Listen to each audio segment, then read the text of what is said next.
So again, this is our third and final roundtable. We've done two previously, focusing on equity, the clean energy economy, and tonight we'll be talking about the built environment and the role that the built environment will play in Decatur's clean energy transition. So Maria, if you can just advance to the next slide. So just a few housekeeping notes. So we'll have our presenters with audio capability during the presentation. At any point, please feel free to pop questions into the chat, and we'll stop at a few points to answer those.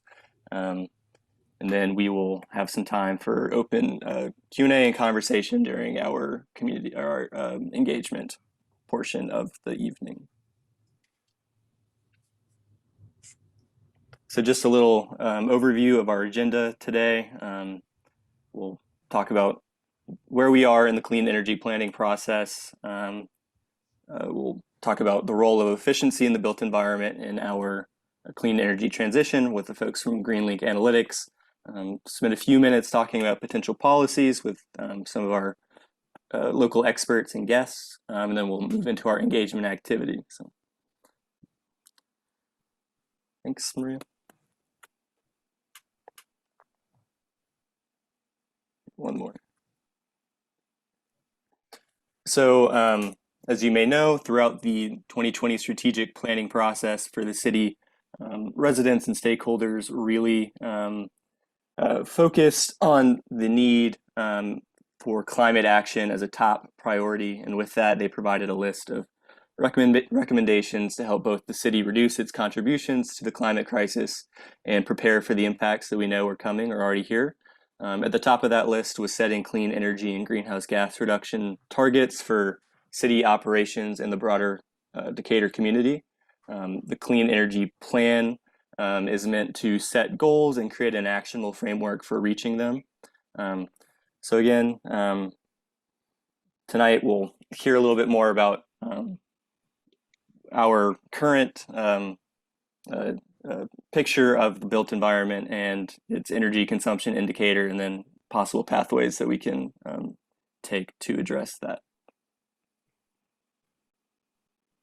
So I'll try and give it over to Robert Reed from Southface.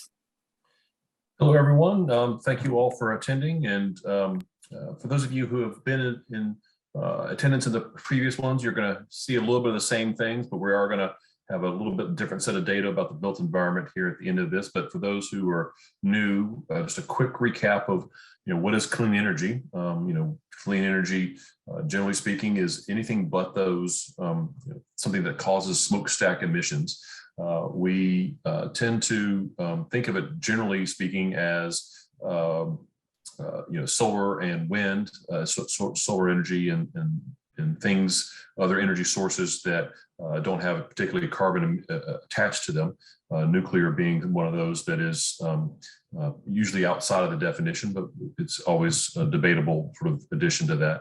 But the thing we also, that it gets forgotten in this is clean energy is also energy efficiency. And so things like upgrading to more efficient light bulbs and doing things to increase the energy efficiency of homes and workplaces, as you see on the right-hand picture. So, well, that's sort of a general definition of clean energy, and the sort of transition to that is what we're really talking about here tonight. So we'll go to the next slide. And so, the benefits, of course, are varied.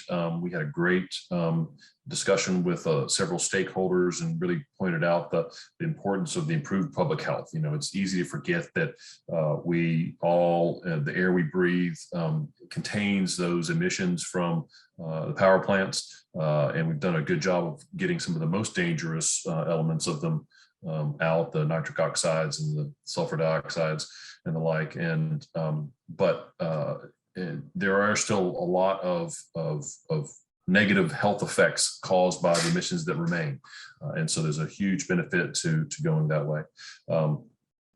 The economic development, about half of the cost of the kilowatts that you pay to the energy company currently leave the state for fuel, and whereas investments in clean energy, generally speaking, are end up creating jobs locally, as well as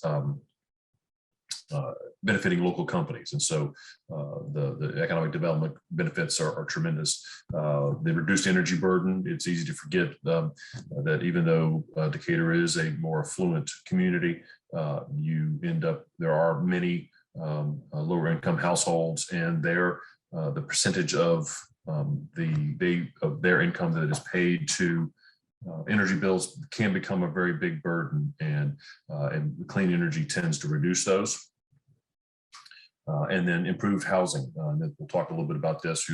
If you do live in an older house in Decatur and you haven't done many things to improve its efficiency, we've got a special treat for you with Carl Seville from SK Collaborative, who's going to have a little extra time to talk this evening on some of the things that you can do in sort of in the built environment. So, but all in addition to improving the energy efficiency of that, it improves your air quality and other things improved with the housing. So let's go to the next slide.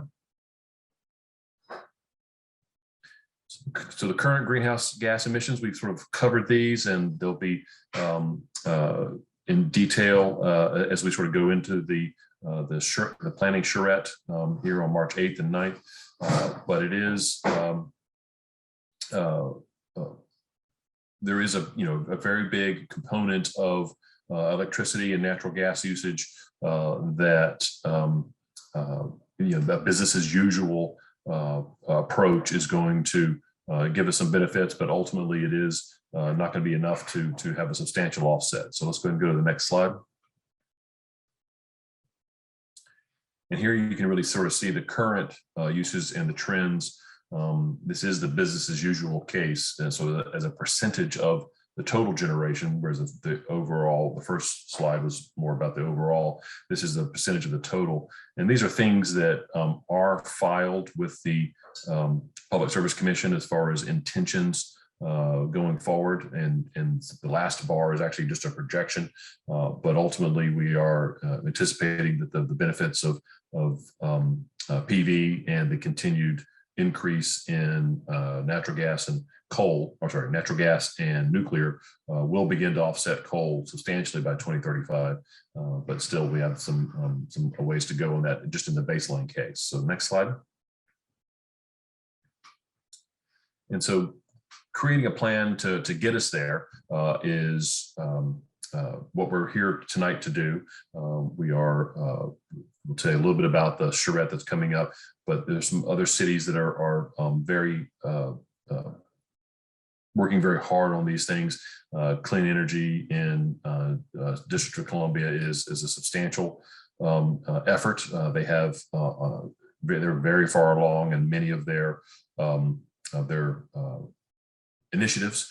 Atlanta passed a vision for clean energy not too long ago, and has a little ways to go, I'll have to say, on that, but we don't want to give them too much grief. We do like their commitments, but other places like Cleveland and all are moving diligently towards this. So we are excited by the landscape that this is creating in the absence of anything really coming out of the federal realm. So next slide. And so here's the process. We're in the middle of the action identification and prioritization. This is sort of the end of the input and awareness. You'll hopefully be seeing some students from Decatur High going through some canvassing efforts in the community. So there'll be some continued outreach to people perhaps who are not tied into the details of Decatur. But we have been doing a stakeholder engagement. The great thing about Decatur is that it is rich with many professionals who already work in the clean energy sector. And we've had a great number of people joining us for these sessions, as well as for stakeholder meetings, giving us really great advice. And so as we do that, the sort of end of the identification and prioritization phase will come up. And then as we meet together in the charrette on March 8th and 9th, we will continue to develop and refine the plan. And out of that will become the the final plan, and then after that, the implementation begins, and we be looking towards actually refining those initiatives and actually developing programs associated with them. And that's follows after the plan process. So next slide. So we'll turn it over to the built environment. So we'll give you let Greenlink sort of take some of their analysis of what has been occurring, or sorry, what the built environment is contributing currently. We talked a little bit about it overall, the overall energy picture, but ultimately what the opportunities are in the built environment. And so we'll turn it over to Greenlink. Hey, I'm Samantha McDonald. I'll be presenting for Greenlink. I'm an energy analyst over there, and worked a lot with the ACES model that you all have probably seen in the last roundtable. So you can go to the next slide. I'll be talking about energy efficiency in this roundtable. So a big component of clean energy and moving towards a clean energy transition is energy efficiency. A lot of people, when they think clean energy and they hear that word, they think solar, wind, maybe nuclear, maybe natural gas in some cases, but a lot of people don't think about energy efficiency and how many energy savings it brings to the table at such a low cost. So the definition of energy efficiency is basically using less energy to keep the same level of comfort within your home. So a lot of clean energy, or sorry, energy efficiency technologies would be something like an LED light bulb. It's often referred to as low-hanging fruit because it's generally more cost effective than renewable energy in some cases, and it can provide a high level of energy savings. It can also improve air quality, improve comfort within the home, and create jobs within the community. So like I said before, it ranges from appliance improvements to complete home retrofits. So it's accessible to even low-income households that are renters, and they can, switch out light bulbs at a low cost, or put in a further investment and completely weatherize their home and give it a complete retrofit. This 26% right here was a study done by the National Renewable Energy Laboratory, and they basically look at the technologies that make the most economically sense within the home, and basically go state to state and figure out what the energy efficiency potential would be. So in Georgia, it's about 26%. So if I'm a household that uses 14,000 kilowatt hours a year, I could easily save $500 by completely retrofitting my home from the suggestions that they give. So you can go to the next slide. So this pie chart right here is looking at the left-hand side is what Decatur's energy mix looks like right now, and the right hand pie chart would be what it would be if we put 100% of our resources towards energy efficiency, solar, wind, RECs, all of that. And as you can see, energy efficiency is the biggest piece of the pie. So I think it's just important to keep in mind that when we're moving towards a clean and renewable energy, we're not just thinking of solar and other renewables, but we're looking at energy efficiency, especially when we're having discussions around equity and low-income homes or renters. And you can go to the next slide. And this chart right here is just to show some examples of energy efficiency and some programs and policies to get there. So obviously we have our LED light bulbs. We've got insulation for the attic and walls, duct ceiling, storm windows. These are all things that people can invest in, or utilities can provide incentives for to get people to install these in their homes. But we've also got programs and policies. So we have on-bill financing, which allows the utility to absorb the upfront cost and have the customer incrementally repay this upfront cost within their home. We've got energy savings performance contracts. So it's a partnership between building owners and a utility, and it would encourage energy savings at no upfront cost to the owner. Workforce training collaboration is huge with energy efficiency when we move forward. So as we're making these huge investments in energy efficiency, it's going to be creating a lot of jobs and, building up the community, increasing incomes and GDP. And then finally, we have a revolving clean energy loan fund, which is just a self-replenishing energy fund from the municipality or the state. In this case, it would be Decatur. These are all just examples. There's a ton more policies and programs to go over, but this is just to kind of get your gears working. And we can go to the next slide. Yeah.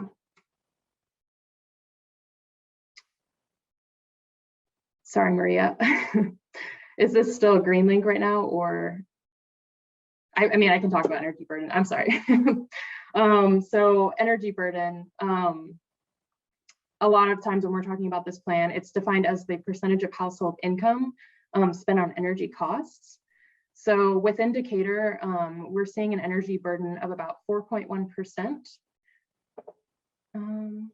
Actually, Matt, would you mind filling or helping me fill in on this slide? How can I help you? I mean, I can talk about energy burden. I'm sorry, Maria. I just wasn't prepared for this part of the presentation. So within the plan of this plan, we're going to be looking at energy burden within Decatur. And so you can see with the highest energy burden is going to be in those top corners right there with the darkest color. And this is just to show you where DeKalb stands and where Decatur stands in terms of their energy burden and where we can put energy efficiency improvements. We would probably put more of our efforts towards those census tracts that have a higher energy burden.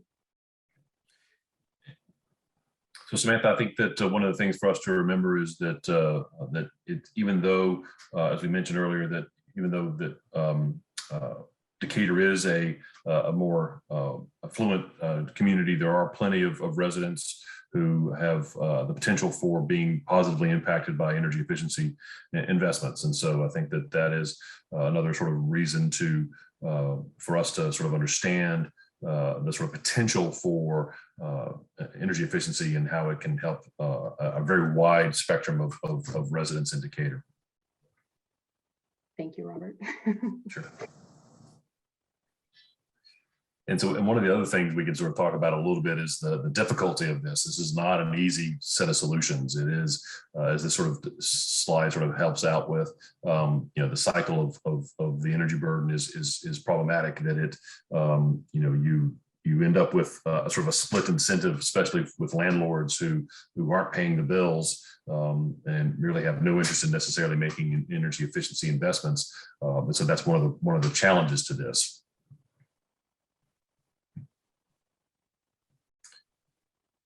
Let's go ahead and go to the next slide. Yeah, there we go. And so improving the equity in issues. And so one of the things to remember, and this is a little bit of, it's hard to sort of follow sometimes, but it's easy to, you know, as we talked about earlier, it's easy to forget the sort of the range of incomes in Decatur. And it's you look at some of these maps and you think, oh, that's, you know, it doesn't necessarily align with what you might necessarily be thinking.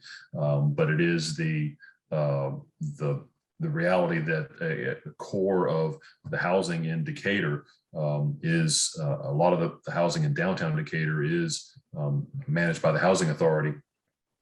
And so we did a sort of a study of the immediate housing right around the MARTA station for a different sort of project.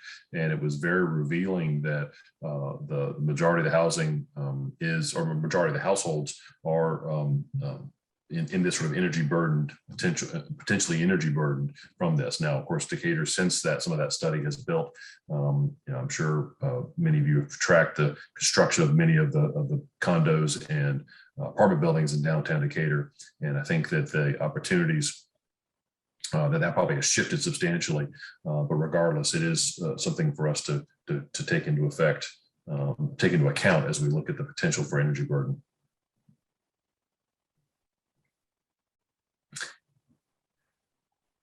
All right, so we'll move now into, thank you, Samantha and Matt, and we'll move now into the sections, the potential policy sections. I saw John on a little bit earlier. John, in case you're there, go ahead and speak up. Oh, great, John, great. We will let you go first, and then Carl will let you go right after John. So John's going to talk a bit. Welcome, John, from the City of Decatur Buildings Department, talking about the high performance building standard that is already in effect. Go ahead, John. Thank you, Robert. Hello, everybody. It's good to see you. Many of you are familiar faces to me, and it's good to see you. It's nice to speak on this topic. John Maximuk, I'm with the Design, Environment, and Construction Division, and I've been with the city since 2013. This ordinance went into effect way back in 2014, and I'm sorry, it was adopted in 2014 and went into effect a year later, November 9th, 2015. And it was intentionally called the High Performance Building Standard because we wanted to indicate to people that it's not only green and good for the environment and good for the effort on climate, but it's also something that can help people save money and work in many different ways. And so that's what we have. And so a lot of things apply to this ordinance. New single family dwellings, new townhomes, new multifamily, and new commercial buildings that are greater than 3,000 square feet. We also extended that to substantial improvements. That means renovations that pass a certain threshold. And that's for commercial buildings. So the main areas are things that have been mentioned here earlier tonight. They have to do with energy efficiency, the building tightness, the insulation, low flow plumbing, low consumption appliances. It extends the site features such as the soil and soil water conservation, indoor air quality and materials for fresh air, low VOC paints and finishes, and sustainably harvested wood products. It also extends into recycled content in building or demolition. And so we've had good luck with this in large part because we've applied it consistently, and also in part because we've had a lot of development activity. So I don't have the very latest numbers, but as of 2020, we were averaging about 48 houses per year, new houses per year, which were all high performance houses.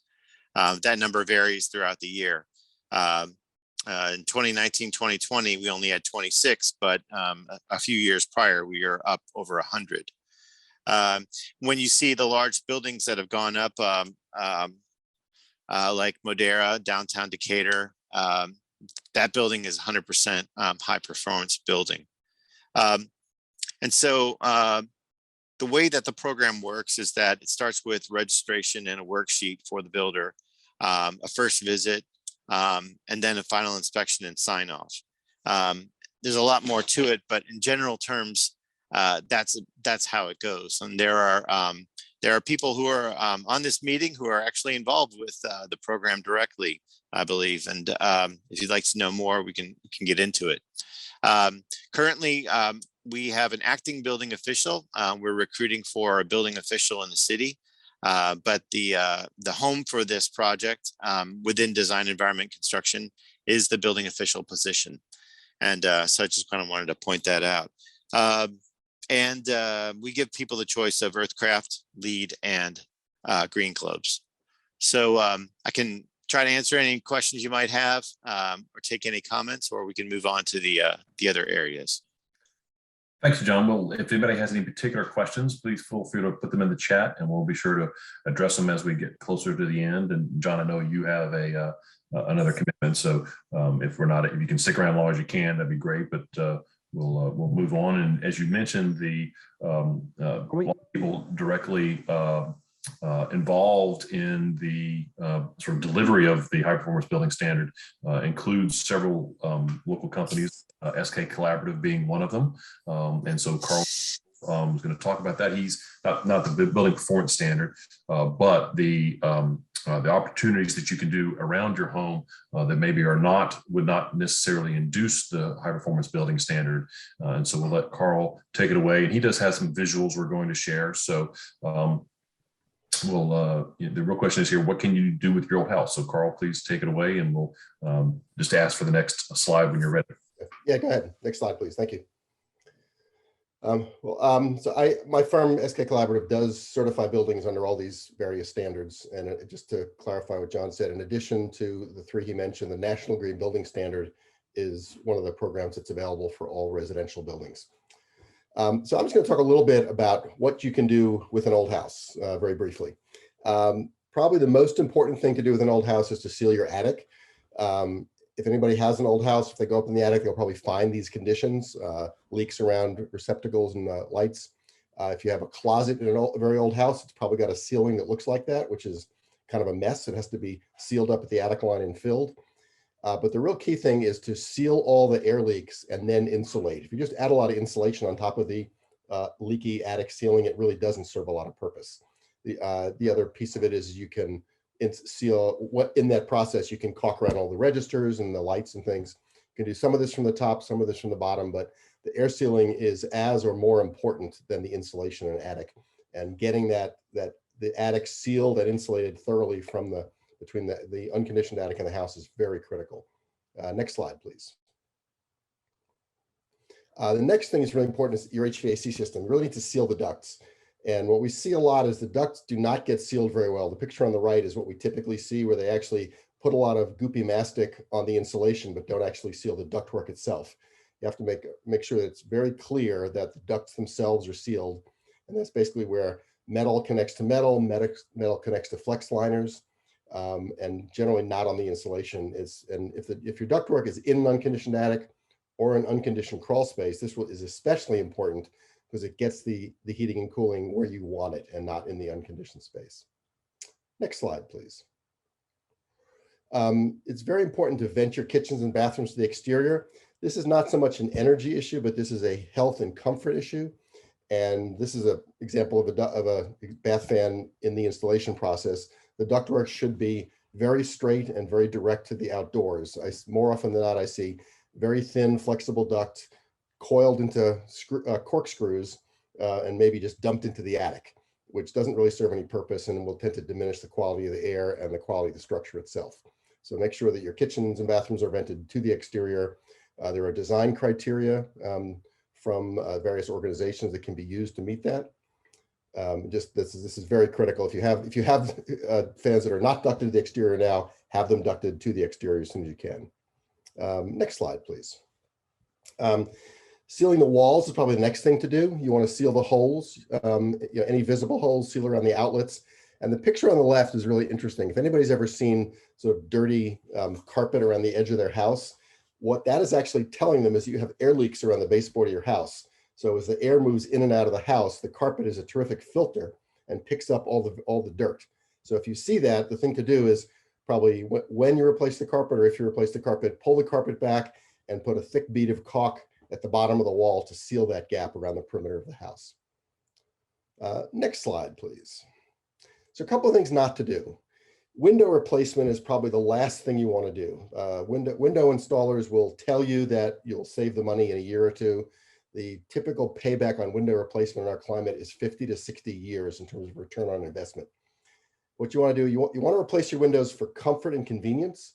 If they generally operate, if they can open and close and they're not falling apart, you could install storm windows, but generally not. Replacement windows is the last thing you want to do. Over on the left, we've got insulating paint, which is fiction, should not be used. Thank you for reminding me of that, Robert, when I put it together. And then the thing in the middle, foil insulation, it's another fiction. There's a lot of people that are selling this R6 insulation, which is literally a lie. There are theoretical situations in which it could function at a high level of insulation, but it does not do that in practice. And I'm actually surprised these organizations don't get fined more from the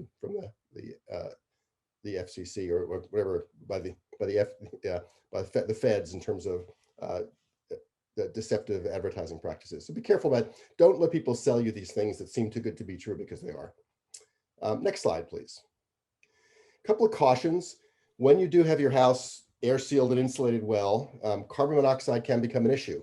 If you have a water heater that looks like the one on the left, or a furnace that looks like the one on the right, they are susceptible to backdrafting carbon monoxide into your house, which can make you sick and can kill you. So you want to be very careful. There are professionals that can help you with this to make sure that you do not create negative pressure and backdraft in your house.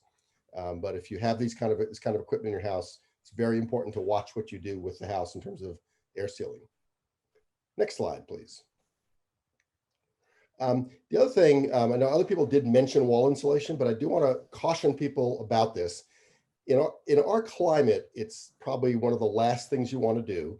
And when you have a wall that is currently not insulated, it actually is very durable. Older houses that don't have insulation, they have generally solid wood. They can get wet because rain gets on the siding and gets in, and then they can dry out. When you insulate an existing wall, you run the risk of causing premature deterioration. So you want to be very careful. There are certain conditions under which you can do this, and other conditions where you should really avoid it. So this is the kind of thing that I would probably not concern yourself with until you've done everything else in the house and have evaluated the situation and make sure that it is appropriate for your particular house. Next slide, please. So the last thing I want to point out is that the best thing to do for an existing house is to get an energy audit. You want to hire an expert that can identify the problems and they can offer solutions. And right now, the best option for that is Georgia Power has a program called the Home Energy Improvement Program. You can find that on their website. They subsidize part of the audits and they actually give rebates on some of the improvements. And the professionals that are in that program can do a good job of helping you figure out what needs to be done with your house and either direct your people to do it or actually do the work for you specifically. And that's it for me. If there's any questions, I'm happy to answer them. Great, Carl, and thank you for that. You're going to go back real quickly to John. John, if you're there, if you don't mind, there was a couple of questions got put into the chat. We're going to take a moment to hit those and then move on to our next presenters on potential policies. One of the questions was, how does the high performance building standard apply to substantial improvement? It sounds like this person was concerned that a house had been gutted, but perhaps the code wasn't enforced on them. And I know there's rules about percentage of the envelope that gets affected. You want to sort of run us down real quickly some of those basics of that? Yeah, I mean, that it's a substantial improvements, renovations to commercial structures. I don't believe that it applies to the substantial improvements for single family homes. It actually does, but there are some limits in terms of if it I think it has to exceed 50% of the value of the house. So I have seen some issues where because the house value is so high, they have not required people to go through the high performance building ordinance, even though the renovation was fairly significant. Thank you for that. And then another question was, in this, having been part of the team putting your implementation together, John, I think that the Living Building Challenge probably predated the high performance building standard. And so Sean Aurora sort of brings up that that is an option that's probably not listed in the standard as something that is available. I would imagine that if someone actually wanted to build a Living Building Challenge, that you all would accept that because it ends up being a net zero building and the like. But it sounds like it's probably something y'all could add to that ordinance as needed, right? Yeah, I think we could, and we certainly would be interested in that. And I know I'm quite sure the City Commission would be in support of that as well. Okay. Let's see. Thank you to both for that. We'll go ahead and go on to the next sort of piece of this. And if Diana Burke is handy, we're going to talk a little bit about incentives for electrification. As Carl was showing there, some of the equipment in older houses, generally speaking, is gas fired, and the opportunity to reduce the ability to replace equipment with electrically driven equipment, in particular heat pumps, have come a long way. Those that maybe were used to those in the 80s and 90s, the technology has come a long way. And then there are electric heat pump water heaters with backup resistance heat. So those are great opportunities for improvements, and there's some limitations we have in the state, but Diana will talk to us about the potential of how to make that happen with incentives rather than mandates. Thanks so much, Robert. So I work at New Buildings Institute, and we promote policies at both the local and national level to help decarbonize the built environment. And as Robert said, he asked me to talk about space heating and water heating technologies and incentives that exist to electrify those and reduce the city's carbon emissions. As I stated at previous roundtables, in order for the city of Decatur to reach net zero carbon emissions, we must not only reduce our energy use through energy efficiency and move to renewable energy, but we must also begin to transition away from using combustion equipment in buildings that run on fossil fuels to electric equipment. In 2016, combustion equipment in commercial and residential buildings in Georgia accounted for 8% of our greenhouse gas emissions.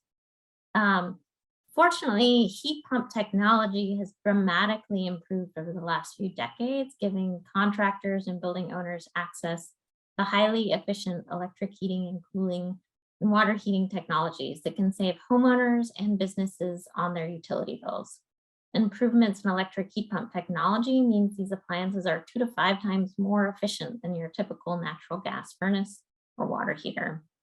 In 1960, only 2% of homes in the Southeast were heated with electricity. Fast forward to 2018, and more than 50% of homes in the Southeast are heated with electricity. This increase is due in large part to the advancement of air source heat pump technology, our mild climate, and relatively low electricity prices. These 3 factors make air source heat pumps the most cost-effective technology of choice in the city of Decatur, and the best choice for combating climate change. Unfortunately, because air source heat pumps are so common and make so much sense in Georgia, Georgia Power no longer offers financial incentives for homeowners or businesses to switch to this technology. And there are currently no federal incentives according to the database of state and federal incentives for renewable energy and efficiency. There was a tax incentive for Energy Star heat pump appliances, but it expired at the end of 2021. Heat pump water heaters, however, are a different story because they haven't been around as long as air source heat pumps. They have not gained as much market share and are therefore incentivized by Georgia Power to the tune of $250. You can get that rebate either by installing a heat pump water heater in your house when you're replacing your water heater, or when you do an energy audit and they recommend a replacement, then you can also get that incentive. These systems are truly the best system choice for households and businesses in the city of Decatur and can save homeowners money over both a standard natural gas water heater and a standard electric water heater. Heat pump water heater technology is so efficient that a typical heat pump water heater can cut a homeowner's annual bill in half if they're using a standard water heater. And they're even more efficient than solar hot water heaters that are boosted with an electric water heater backup. So there are incentives for heat pump water heaters. Unfortunately, not very many for heat pumps used for space heating, but both of them are very cost-effective technologies. And that's it, Robert. Thank you. Oh, you're muted. I was giving you a thumbs up because I was trying to get my cursor over there. Thank you, Diana. It's important to remember that as part of these upgrades and what Carl was talking about, being prepared for these upgrades and sort of thinking about making these transitions before you get to actually the middle of summer when your AC crashes is really an important thing to do, because you have to, if you do upgrade, you may also have the opportunity to air seal your attic and do some other things that would really boost efficiency. And so we'll sort of switch now over to George Buchanan and the sort of retro commissioning. And so it's a little bit of moving from residential to sort of electrification as a topic. Now we're moving into sort of commercial, and we'll follow up next with a little bit of multifamily residential as well, and then end up with solarize and some solar discussion as well. But George, if you could tell us about retro commissioning, and we'll sort of set you up for talking about really, again, moving to the commercial scale of things for Decatur. Sure. Thanks, Robert. And thanks everybody for having me. So retro commissioning, you don't often hear about it.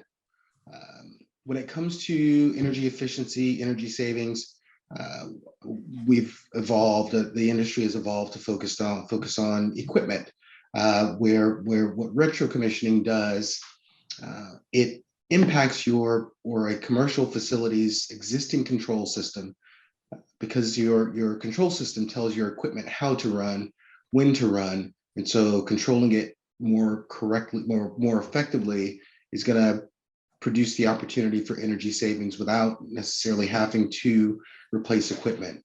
Retro commissioning is the systematic process that again optimizes building controls, improves building systems, improve building operations, where you see reductions in energy consumption, carbon reductions, you see improved safety potentially, and certainly comfort, but also with equipment lifetimes. A lot of money is saved on retro commissioning, and I mean, again, we are biased toward equipment replacements, but that's where, I mean, better than to sell you something than to sell you a service that's going to save money at a much lower cost. In fact, it's one of the least expensive investments in the building that you can make. Some dated information, but in 2009, Lawrence Berkeley National Laboratory found average payback time of 1.1 years for retro commissioning projects. So how do you get those savings with such a low cost? The key is, again, the controls affect much of the equipment in buildings. And so by tweaking them, getting them to operate optimally, you improve the way the entire building functions without having those expensive mechanical system, et cetera, replacements. Again, a little bit dated. So Energy Star, for example, estimated some years back the average cost of a retro commissioning project at about 27 cents per square foot. Savings ranging from estimates of 11 to 72 cents per square foot. Non-energy related savings, again, those operational improvements, those considered a capital cost avoidance, where you're able to stretch out the useful life of a piece of equipment. Those non-energy related savings were estimated in the 10 to 45 cents per square foot range. So why would a building's controls be in need of retro commissioning? Again, a little bit dated study. There was a survey of 110 building operators for controls problems, and they identified an astounding 380 total issues. New systems, they found, I say new systems installed in some years past. So you look back and you find you have these hardware issues, hardware mismatches. You've got software set up and programming that wasn't perhaps optimally done when it was installed. And of course, unfortunately, human factors, right? The old operator error comes into play with some of these systems. Those three categories are really the most significant that arose. And so, of course, a building that is suffering from any of those categories and any whatever combination is running inefficiently and thus costing more money than it needs to operate. Let's see, it's the state of California, and I want to say the state of Texas, CenterPoint Energy as well. Anyway, California set a goal of reducing energy usage, and back in 2015, they wanted to reduce energy usage by 20%. They thought they saw 12% reduction was going to come from retrofitting buildings, and the other 8% was from retro commissioning, right? So that almost half of the savings they were expecting to come from retro commissioning versus equipment replacements themselves. When considering whether or not your building or your portfolio, there's a few indicators that might identify a good candidate. Of course, benchmarking.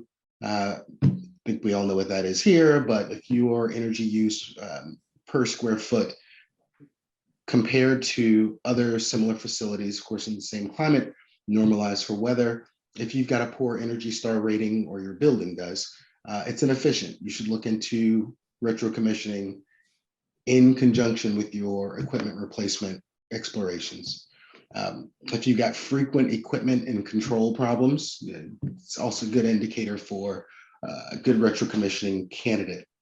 Occupant complaints, those might indicate that the building is either overloaded or poorly controlled. Of course, if it's poorly controlled, it's a candidate for retro commissioning. Retro commissioning should be completed, I think, on every building, really. I mean, and we hear things more and more about ongoing commissioning, where we are periodically, as a matter of preventative maintenance and operations schemes, we are looking for those retro commissioning opportunities. When someone's developing a retro commissioning scope of work, of course, there's going to be a site visit. There's going to be conversations with operations and maintenance staff. We're going to look into current operating conditions, find any available data on the building and its startup. So as we're going through, some of the things that we find are different zones, systems that are both simultaneously heating and cooling. And so folks who've been in the game a while will probably chuckle at some of these. You go into an area of the building, there's no one there, but the equipment's on, the lights are on, everything's running when it doesn't need to be.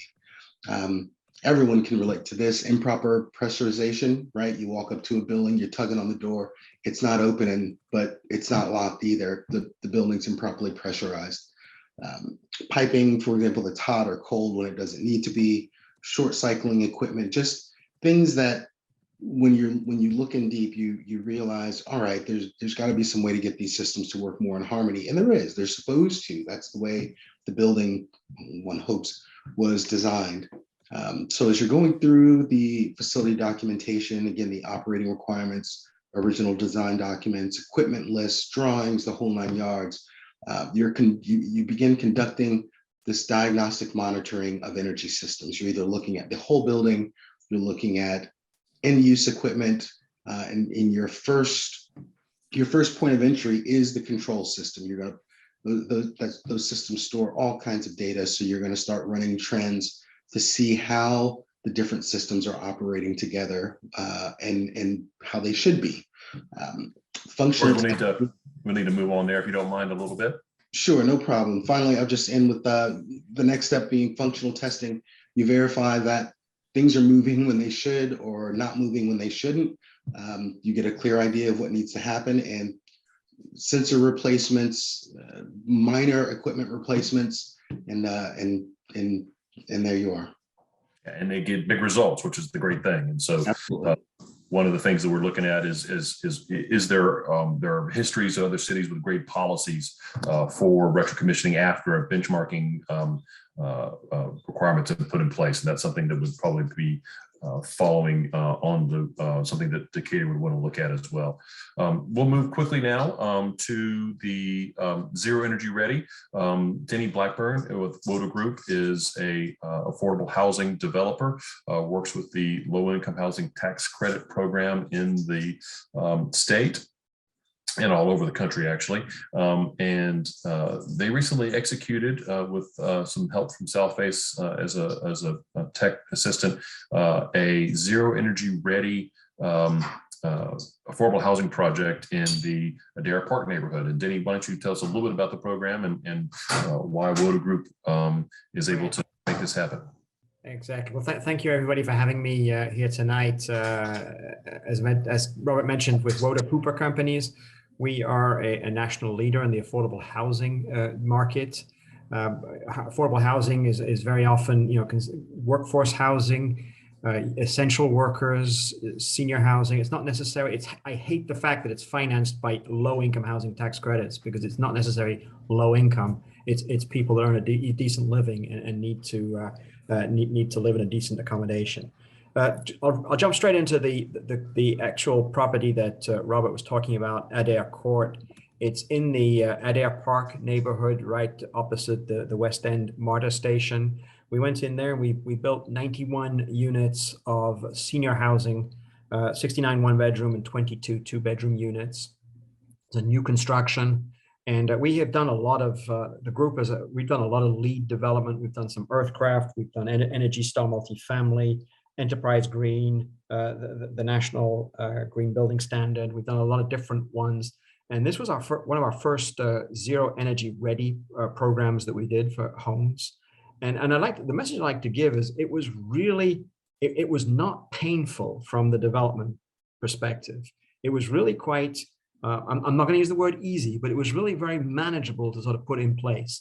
And I think the key to the success of that, and I don't want to give any kudos to somebody like Robert, because he's probably got enough kudos already, but it was very good to have a very initial concept design with all of the design team, including civil, architects, landscape, developer, construction, all of us around the table right at the very beginning, just to determine exactly how far we wanted to go and what we wanted to do.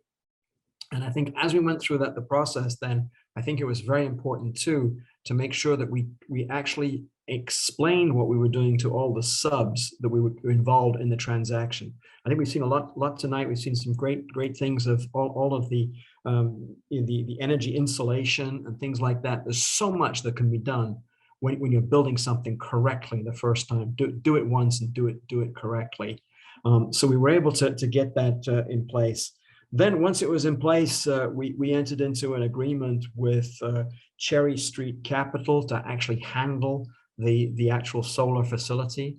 And that was also a very seamless transaction. We entered into a deal with them. They come in, they put the panels on the roof for you, and they handle all of that billing and so forth as you go through it. So I just wanted to add that Woda Cooper is totally vertically integrated. As we have a design team, we are developers by definition. But we have a design team. We also have a construction organization and a property management team. So 400 different properties that we actually have developed. We manage and own every one except one building we sold 10 years ago. So I think it's very good for a developer going in there is to not just look at the quick return on this, but how am I going to be able to manage this going forward? And the ZeroEnergyReady has become such it's actually now, just this year, it was defined as being the standard for all of our developments for Woda Cooper construction. So we've just made that now that is what we do. That's our standard going forward. I, of course, can respond to any other questions later on, Robert, but that's what I had to say at this point. You're on mute, Robert. Yes, move it around. Thank you, Denny. That was outstanding. And the real point of that is for everyone to understand that ZeroEnergyReady is a federal program, and it is really an opportunity for Decatur to look at sort of a potential upgrade to its high-performance building standard. And as Denny pointed out, it is a very logical sort of program as well. So we're going to move into Sean Aurora is going to talk a little bit about Solarize Decatur DeKalb. But let's go ahead and go to the next slide real quick. I do, as Sean's talking, to keep us on work, to keep us on time, we're going to start moving people into the Miro board exercise. And so before Sean talks, I wanted to point out one of the problems we were having is people get moved into the breakout group, and Sean continues to talk. He's going to be talking to one of our groups as we start doing this. The board, the Zoom to area down here, you can sort of hopefully see the very bottom of the screen there. That if you hover over that the Zoom bar, it's usually only got the percentage and the plus and minus, but that next little slide with the dimensions between two lines, that's a fit to screen. A lot of people were coming in and really zoomed in. If you can find that Zoom slide and the fit to screen, then that will help you get to the middle of the board and be able to start putting in your inputs. But Sean, let's get you a few minutes going here, and appreciate you telling us a little bit about SEPAs and a little bit about your sort of decision to join the Solarize program. All right, so I'm going to share my screen, okay? I don't we have that capability. Are you Make him a co-host. Yeah, I think you can make me a co-host. I think that we need to sort of hold control of this because we're going to be going into these breakout rooms. And so okay. Well, all right, no worries. Okay, so solar energy procurement agreement. All right, just want to reiterate, solar is a very reliable source of electricity. If the sun doesn't come up tomorrow, we got other problems. All right, so it's a reliable source of electricity, but it's not, we're not at a point right now where we're necessarily saying it's our only source of electricity. And so solar does have some challenges in that you have to spend money up front to save money over the course of a longer period. And that can be challenging. And in 2015, Georgia joined a growing list of states that recognized that property rights should allow for us to purchase solar energy the way we purchase cars and other things, which is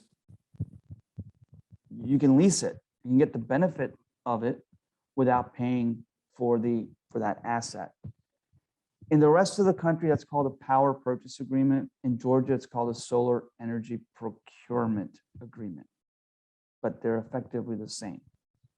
And the way it works is like this. Instead of having one utility, the utility that you're getting electrons from the grid right now, you have two providers of electricity.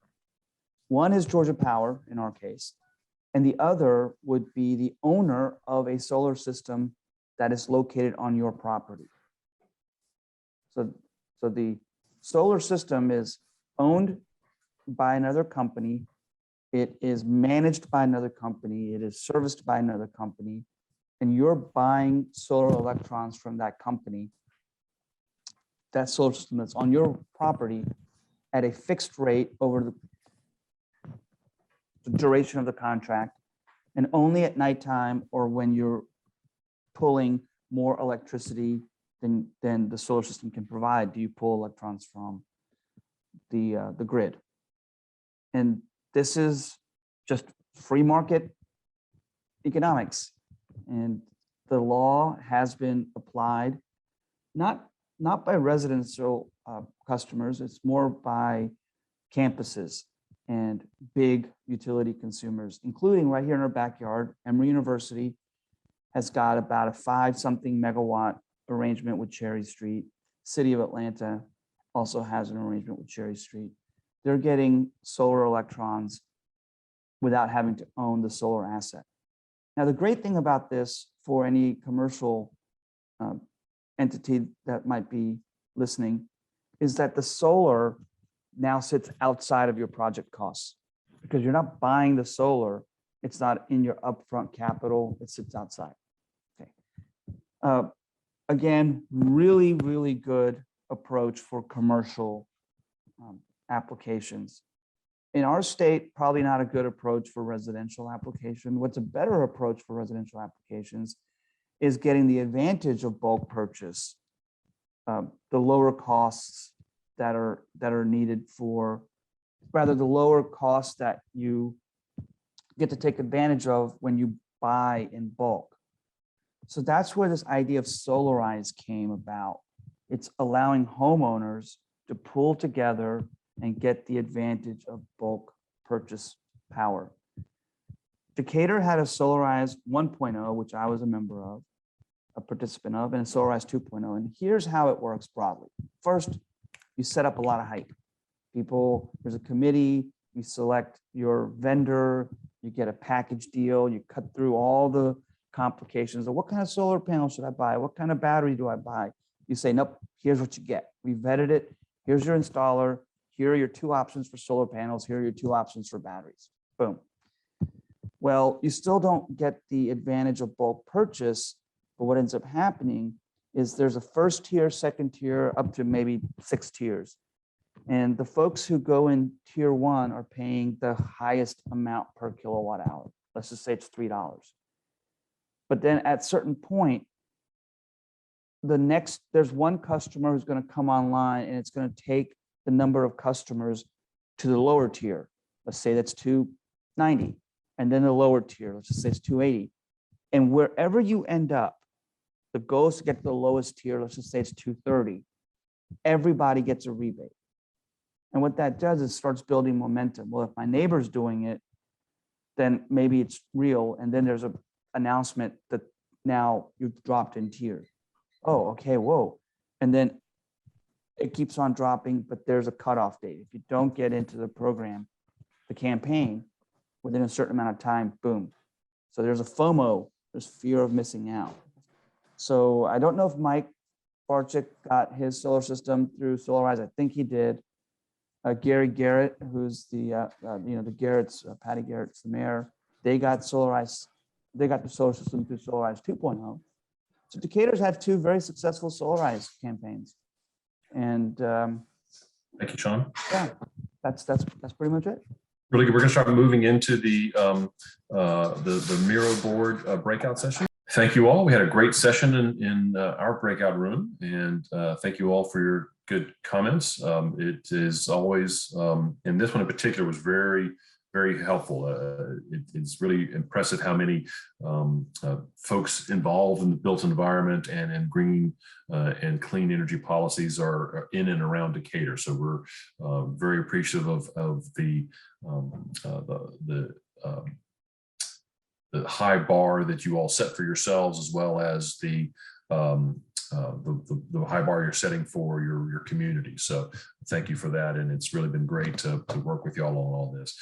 So here's our last opportunity for, not really last opportunity, but last big opportunity for input, is that we're taking all this input, the last three roundtables, stakeholder interviews, other sort of analysis that Greenlink is doing, and we're putting it all into in the survey. The survey, for those of you, if you haven't participated in the survey, it is going to be, it's in your the Decatur Focus, as well as on the Clean Energy Decatur website. So if you haven't participated, we actually have a nice number of people in the greater Decatur area, but we are missing actual Decatur residents. So please encourage your neighbors who might be inside the Decatur city limits to participate in the survey. So we're going to take all that information and we're going to have some analysis done. We're going to look at those pathways. We're going to see what the input is, and then we're going to sort of pull it all together. We're going to have some scenarios where we sort of lay out how quickly we can get to the clean energy future we've been describing. We're going to have opening sessions on March 8th, as early as 7. The doors will be open. And we're going to present a couple times that morning, the sort of these findings, the direction that we've been getting, but so you can come in early, get there. You can still get to either back home for your Zoom meetings or into the office if you are going into the office. But the Decatur Rec Center will be the not Ebster, but the Decatur Rec Center on the east side of the square is the location for this. So opening sessions, come in, a little bit of presentation. Now, anytime you want to come in, we're going to have a lobby open. We're going to have lots of boards, some of the stuff you've seen tonight, but some other new things as well. Open both the March 8th and March 9th, up until about 3 p.m. on March 9th. And if you've got questions in particular, we'll grab one of our folks and pull them out and have your questions answered. Yeah, they got other, but you'll also be able to participate in the survey. We're going to have some of the Decatur High School canvassers there helping with the survey. And then 4 to 7 open house. We're going to have hopefully some of these scenarios, hopefully some of the opportunities to vote on some of the scenarios as you come in, a little old-fashioned dot voting. I know we haven't seen each other in 2 years, but I'm pretty sure that the COVID, another spike shouldn't come in time to be ruined this one, knocking on wood. But we are going to be taking precautions. So we are going to have thermometer station, as well as requiring masks. And we're going to disinfect. We're also going to be able to play with some of the technologies that you're using for this, and you'll be able to see some of the results yourself. But that open house will be the opportunity to have your input onto the planning and its final elements. So next slide. I think that's the end of us. Here's the survey. If you have your QR code reader handy, you can take a picture of that, and that will get you into this survey if you haven't taken it already. And again, be sure to maybe you take a picture of it, share it with your neighbors so they can be sure we get a good number of folks actually in downtown Decatur or in Decatur proper onto the survey. So, and then there's the website, cleanenergydecatur.com. So I think that's it. I don't think we've got anything else in the chat that's left undone, do we? let me ask to pop this open here. And I will say that another thing at the shred is there will be snacks. So if you're coming in very early, you can leave with a muffin or whatnot. Exactly. Yes, and we are taking full advantage of the great food environment in Decatur. We're going to have some good breakfast snacks for you when you come to visit the open house, or come in the morning both days, and then at the open house we'll have some light noshes for everyone as well. So. And I think, yes, we're down to thanks for everyone. I appreciate everyone's input tonight. And if there's any last closing questions, feel free to type them into the chat and we'll try to get them answered. Otherwise, we'll let you have the rest of your evening together, to yourselves. So remember, cleanenergydecatur@gmail.com for any particular questions. And thanks again. If we could get a little bit of a Zoom call applause for our participants and our speakers tonight. I appreciate them taking time out of their schedules to tell us about the potentials in the built environment. Thanks, everybody. Thank you all. Good night.